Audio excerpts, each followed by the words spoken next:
Ano nangyari? Yan ang bunga ng puno ng mulawin. Ako nga pala si Aviona. Isa akong mulawin.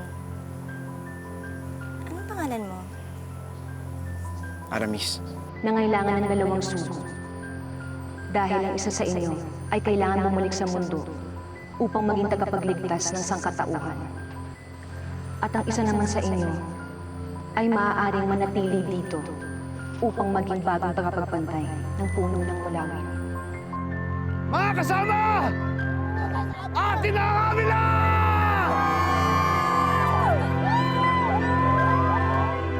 Walang yaka! Hindi mo pa rin ba natatanggap, ha?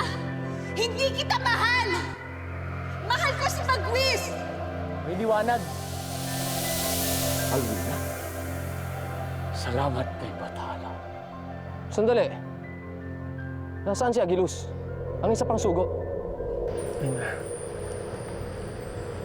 Naghihirap ang puso ko. Dahil naghihirap ang puso ni Alvina. Huwag mo nang dagdagan pa ang pasanin mo. Mas mabigat ang responsibilidad mo ngayon. Nakaantabay pa rin ang kasamaan.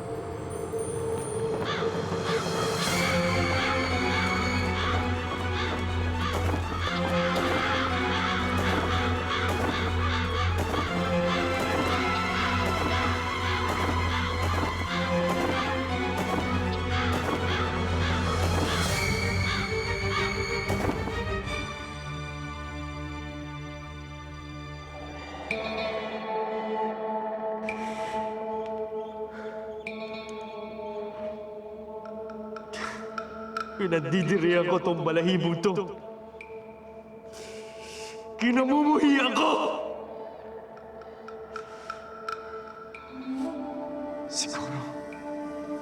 Siguro narating na ng sugo ang puno ng mulawin. Kaya nagkakaganito. Hindi magtatagal.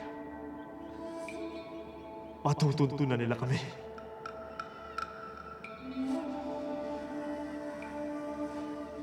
Kailangan ko na iba yung lakas.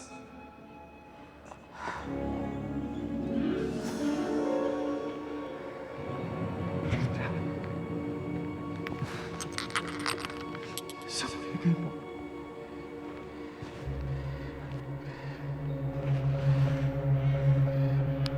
Mapapalakas.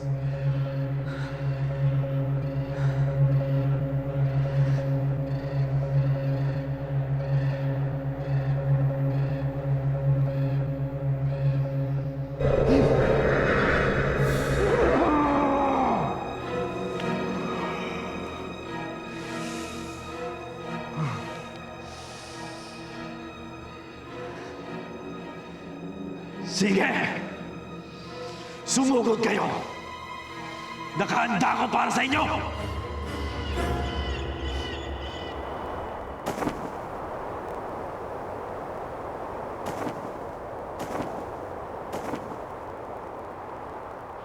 Bagwis?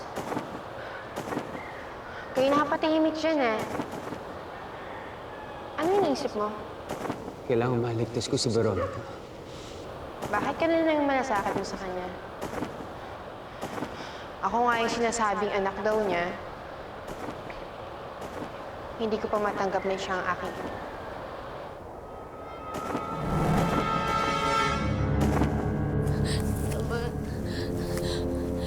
Manang! Manang! Tulungan niyo ako.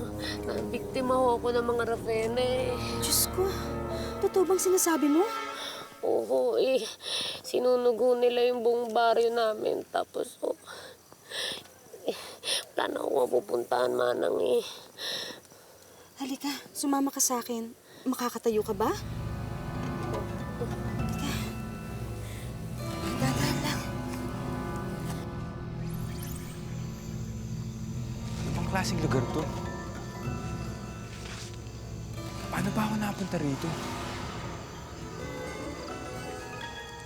Ang muling naalala ko, kasama ko si Gabriel. Tapos nakatulog ako. Mukhang nagkahiwalay na nga kami ni Gabriel, ah. Wala na naman akong babalikan sa Tierra Fuego.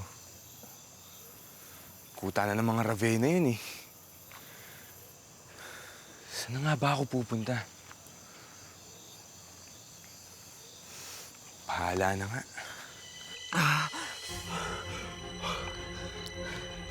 Paano nangyari sa akin to? Ba't ako nagkaroon ng pakpakan?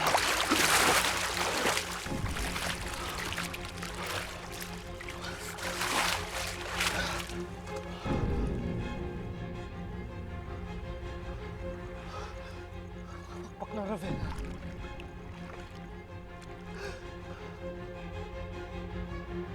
Ba't ako nagkaroon ng pakpak na Ravenna?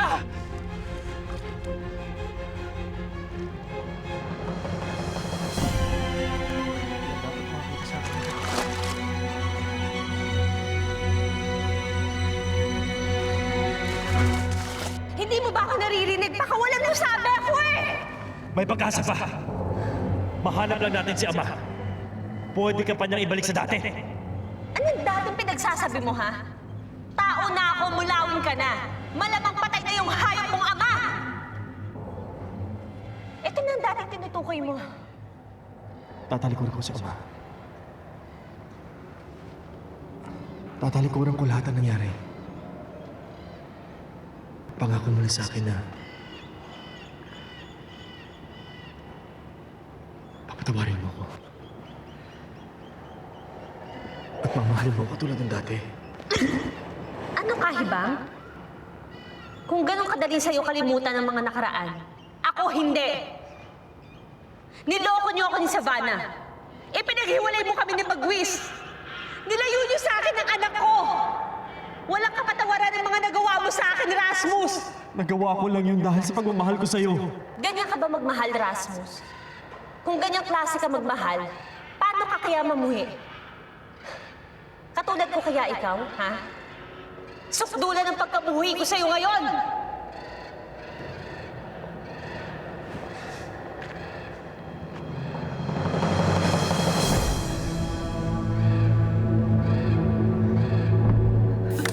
O mga kasamang taguba, sa wakas, nagkasama-sama tayo at bumalik na ang mga mahal natin sa buhay. Bumalik na ang kapatid ko, si Makisig!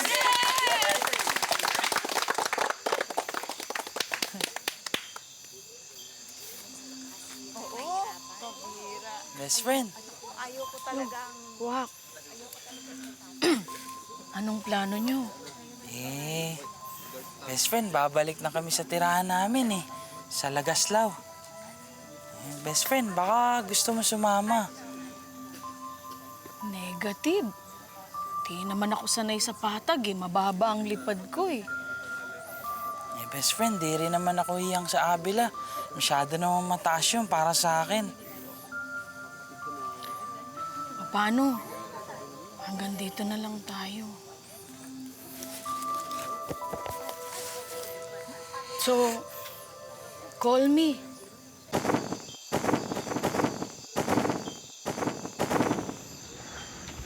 Bagwis? Bakit ka lumapag? Ito na siguro ang tamang panahon. Meron kang dapat malaman bago mo harapin si Veronica. Anong ibig mong sabihin? Kailangan malaman mo kung bakit gano'n na ang pagpupursige ko na maligtas si Veronica. Dahil likas na mabuti ang kalooban mo? Alwina, meron kang dapat malaman tungkol sa iyong nakaraan. Anong tungkol sa nakaraan ko? Ang tungkol sa iyong tunay na ama.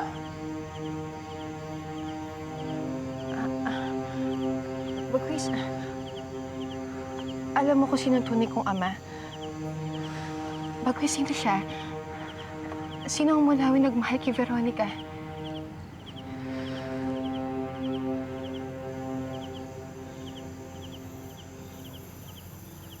Ako, Alwina.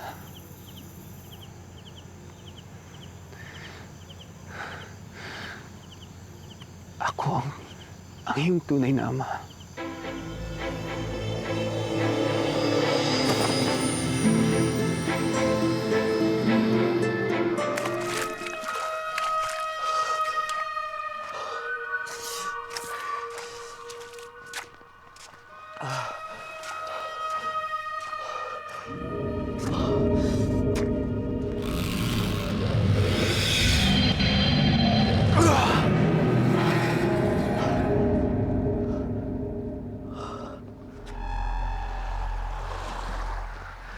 Saan na yung mga pakpak ko? Ano ba nangyari sa akin?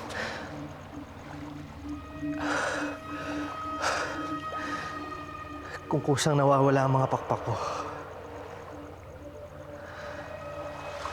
pwede rin siyang hindi na bumalik ulit. Pwede ako magtago. Pwede kong kalimutan ang lahat.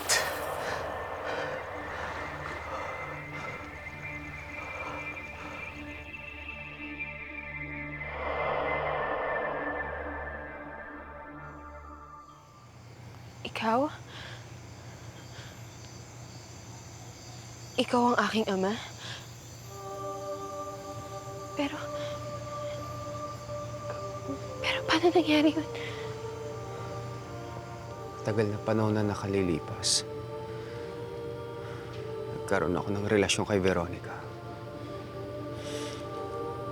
At dahil nakabibighan ang kanyang kagandahan, pati ang hari ng mga Ravenna ay umibig sa kanya. Ang pinakamagiting na Ravenna. Kailangan ko ng Reyna. Rasmus! Akong harapin mo!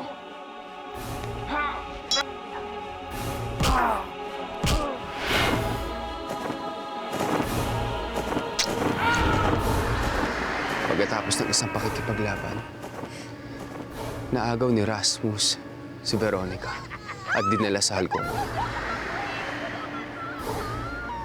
Ang buong akala ko, Panahon na upang patay na siya. tapat ko sa iyo katotohanan. Dito ko lang nalaman Anong katotohanan dapat kong malaman tungkol kay Veronica? na si Veronica Veronica at si Budra ay iisa. Dito ko lang din nalaman na nagbunga ang aming pagmamahalan.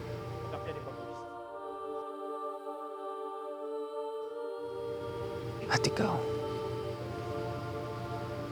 Alwina, ang bunga ng aming pagmamahalan. Nasiguro ko ang tungkol sa bagay nito nang makita ko ang marka sa balikat mo.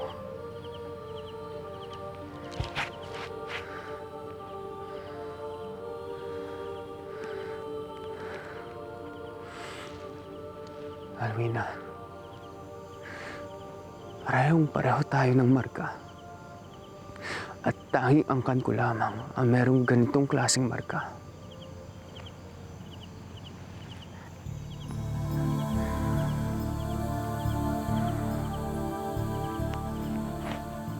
Nang gawing Ravenna si Veronica ni Rasmus, hinigop ni Ravenno ang kanyang kaluluwa. Pati na rin ang kanyang buong pagkatao, kasama ng kanyang alaala. Kaya wala siyang natatandaan tungkol sa amin dalawa. Isa akong mulawin. Isa akong kaaway. Yun lang ang alam niya.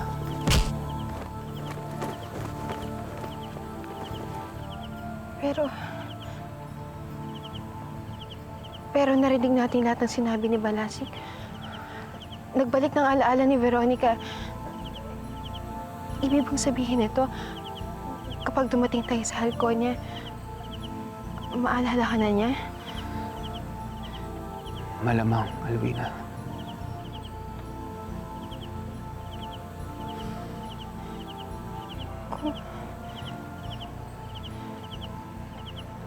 Kung ganun siya ka-importante sa'yo, huwag na tayo mag-aksay ng panahon.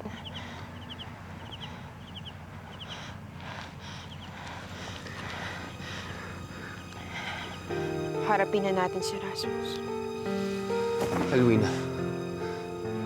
Anak.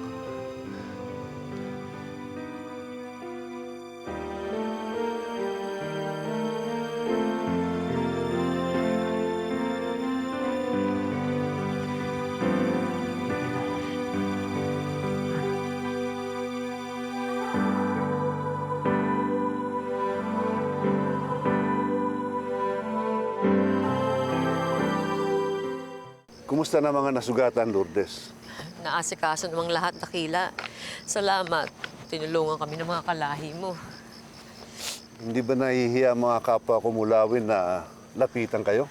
Nung umpisa, oo, pero nung bandang huli, nalampasan din nila kasi nakita nila talaga na nangangailangan kami ng tulong. Iba talaga pag nagtutulungan. Iba talaga pag sama-sama. Tama, Dakila. Tama.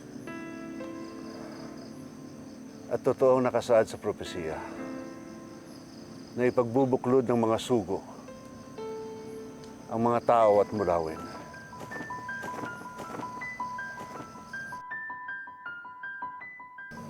Dakila? Aviona?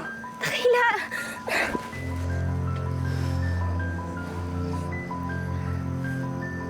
Salamat kay Bathala at nakabalik na ako ng Avila. Hindi ko na itatanong kung paano o saan ka galing. Ang mahalaga, kapiling ka na namin. Kasama ko ng mulawing itinuring kong parang anak. Hindi lang ako ang itinuturing mong parang anak, Dakila. Pati na rin si Agilus. Nasaan siya, Dakila?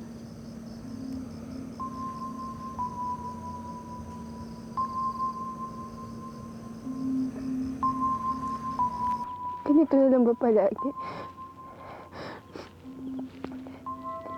Ihilan tayo ulit nagkasama tapos susuong na naman tayo sa panganib. Sandaling makakasama ko ang mga mahal ko sa buhay. Saka naman kami paghihiwalayin. Tana, anak. Alam kong marami ka ng sakripisyo na ginawa para sa ibang tao. Anak, hintayin mo ang gantimpala na nakalaan para sa iyo. Darating ang panahon na magkakasama-sama tayong lahat at hindi na tayo magkakahiwalay.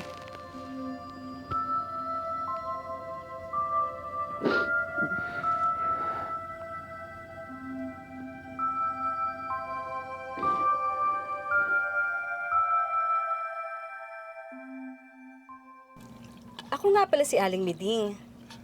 Salamat ho, Aling Miding. Saang bayan ka mo galing? Sa Tierra Fuego po. Ah, oo. Nabalitaan nga namin na sinunog daw ng mga Ravenna ang bayan na yon. Mabuti na nga lang at sa kabilang direksyon dumaan yung mga Ravenang yan. Kaya yun, nadali ang Balong Bato, ang Talahibon at Pugadlawin. Hindi itong Santiago. Okay ka na. Ano nga ho palang pangalan ng bayang to? Santiago. Nasa dalampasigan kami. Kaya siguro hindi kami naisipang salakay ng mga Ravenang yun. Mga hayop talaga yung mga yun eh. Ano nga pala itong nasagap namin na may mga trader daw sa Tierra Fuego? Abay, mantakin mo ba namang nakipagsabwatan daw sa mga Ravenna para sa sariling kapakanan? Saan niyo nabalitaan yun? Hindi totoo yun. Anak, bakit? Si Alvina. Nararamdaman ko. Nanganganib siya.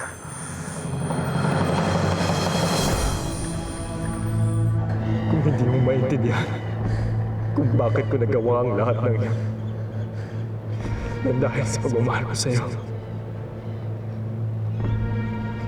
Kung hindi mo na kayang suklian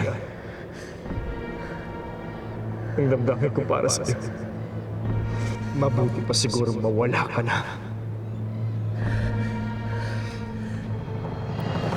Rasmus! Erasmus! Ibaba mo tari mo. Haba-haba ng lista ng mga 4 kanto sa tindahan niya. Utang kayo ng utang, ako sinisingil. Kaduroy naman. Ano naman ang gagawin namin habang inihintay namin mapuno ang mga lambat? Konting inom lang yun. Kaduroy, may tao doon, no?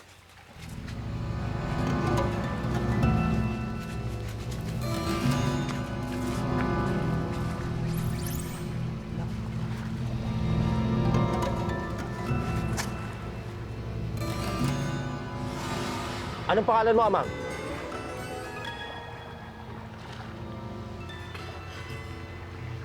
Gabriel. Saan ka galing? Sa Tierra Fuego. Malamang, biktima ito ng mga Ravenna sa Tierra Fuego.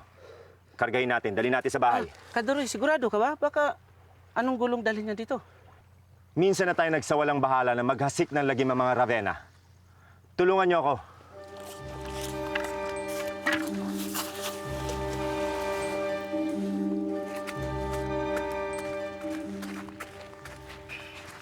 Bagwis. Nagbalik na nga mga balahibo mo sa pagiging mulaw. Pero hindi ang puso ko, Bagwis. Bagwis!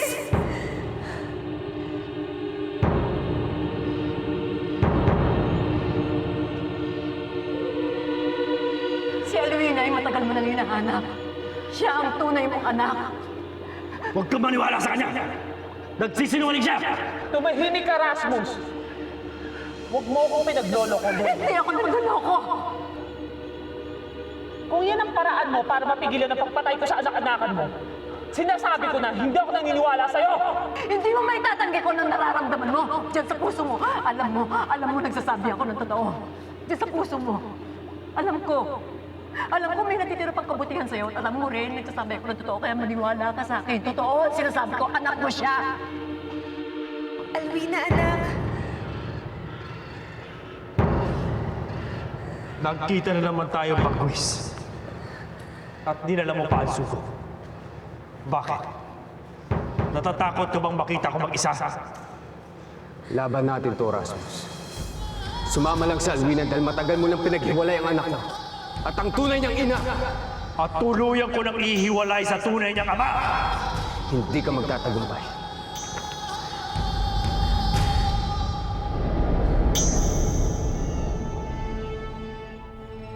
Ibig niyo pong sabihin,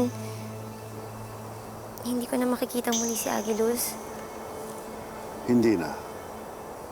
Bilang tagabantay ng puno ng mulawin, lagi siyang narito. Pero hindi mo na siya makikita.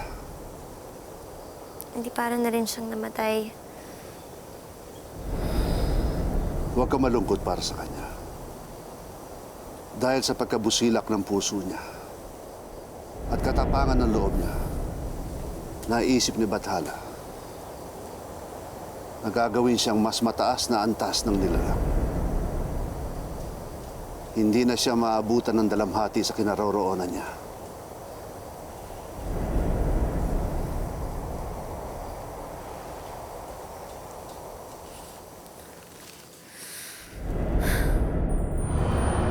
Yan ang akala mo, tanda.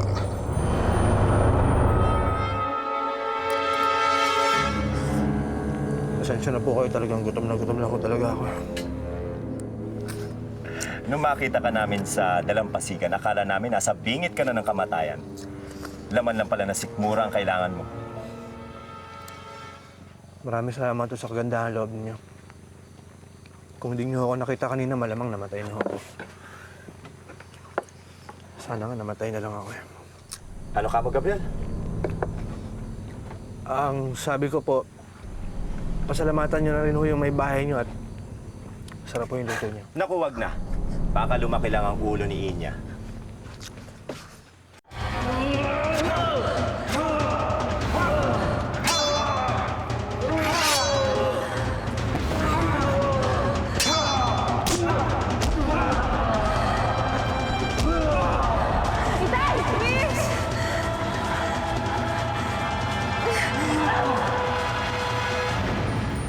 Agiluz, sinabi ko na sa'yo, huwag mo nang dagdagan pa ang iyong pasanin. Pero si Alwina, kailangan niya ako. Nasa panganib ang buhay niya.